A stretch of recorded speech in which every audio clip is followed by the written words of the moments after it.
Hey everybody, I'm going to start off this video by talking a little bit more about Jerusalem, Utah. Okay? Now I want you to look at this map.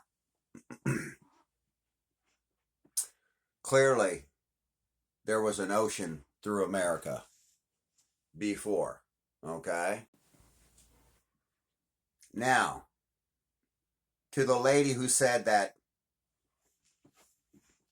I had lost her at Jerusalem, Utah, did seas not depart, leaving a Great Salt Lake from this area? Did seas indeed not part at Jerusalem, Utah, as a statement of fact? I didn't say that Jerusalem, Utah was Jerusalem, Israel. I said that seas parted at Jerusalem, Utah. Clearly, seas parted in Jerusalem, Utah, right down the road from Bethlehem, Texas, and Sedona, Arizona, which a lot of people think is Egypt, including a spaceship that landed in Rendlesham Forest. So clearly, seas did part in Jerusalem, Utah, as a statement of fact. Thank you. Now, speaking a little bit more about Jerusalem, Utah. I'm not suggesting that Jerusalem, Utah was Jerusalem. What I am suggesting is that on many ancient maps, you see Atlantis at the North Pole, and then you see it down at the coast of, off the coast of Mexico, and then you see it down there in off the coast of Africa, and some think it's over there by Italy and there. There's probably several Atlantises. Oh, that's crazy talk. Crazy. Yeah, there's not two Las Vegases.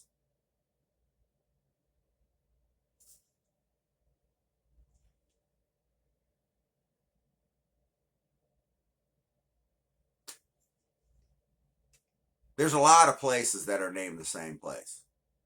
So, Jerusalem, Utah may have been the original Jerusalem. Maybe they just shifted it over there for a while. How do you know? Were you there? I wasn't.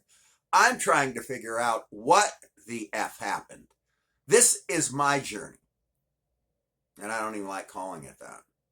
All I'm trying to figure out is what the hell happened in the past, where the former North Poles were, and where they're going to be in the future. Why am I interested in this? Because civilizations have gone the way of the dodo bird because of pole shifts. And it is the most highly guarded secret in the world. The Masons, the Illuminati, the elites' big secret? Well, you're staring at it. That's not the moon. That is what is going to cause a pole shift of Earth. It's big. It's way, way bigger than Saturn. We are a tiny little speck next to that thing. There's pictures of it being taken all over the world. They know when the pole shift is. They know when the last one was. They're telling us that one happened 780,000 years ago, and then one happened 42,000 years ago. I have graphs showing that there's been 183 of them in the last 200 million years. And that thing right there supposedly comes by every 3,657 years and causes cataclysms when the sun doesn't shield us from the pole shift. So, this object supposedly causes pole shifts every 3,600 years. Sometimes it misses a cycle if the sun protects us. Sometimes it doesn't happen for 12,000 years, maybe. The sun protects us. But then we'll have a really bad one when it's out in front and there's nothing to protect us. We come into alignment. Here's the sun. Here's the earth. And here's the moon. So when the sun turns black on the dark and terrible day of the Lord, and the moon is red, it's because the moon is out here. The sun shines on the earth, making the moon appear red. So on the terrible day of the Lord, that object gets right here, creating a pole shift of earth. Because our sun is not in control of us. It is.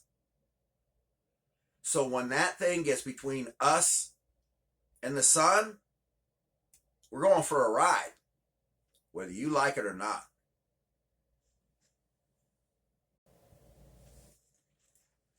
They've seen polarity changes in the bottom of the ocean.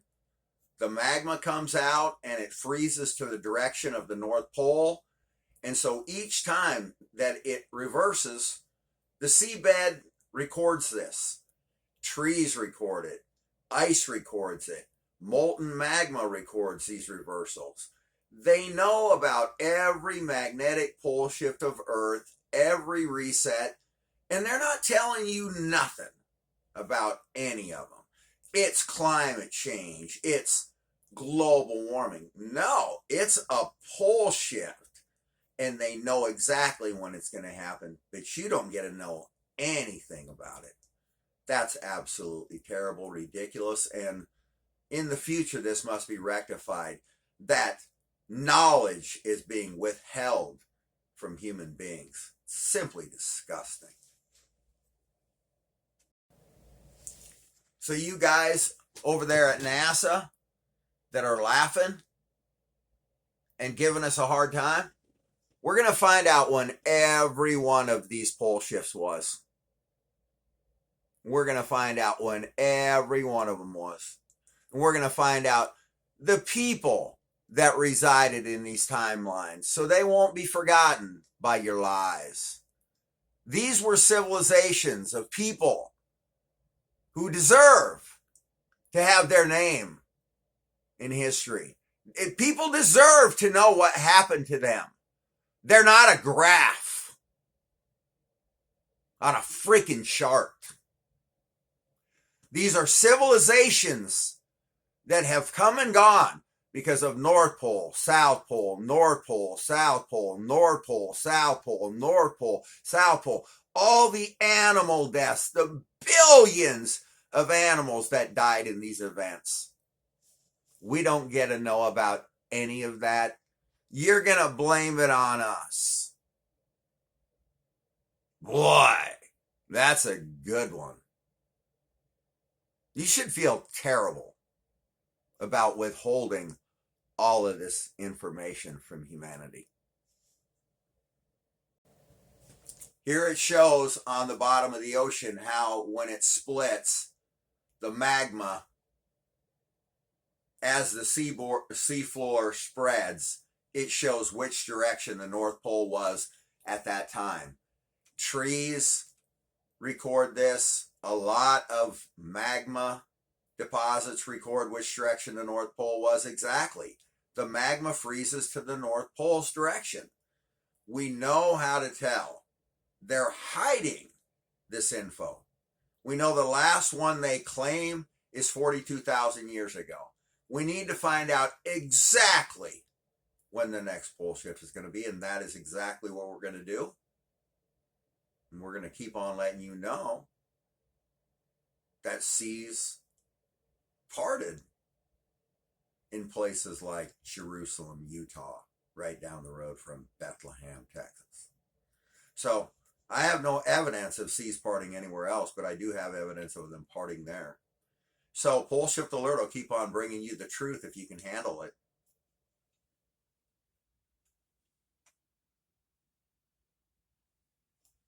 Ain't about religion. About finding the facts.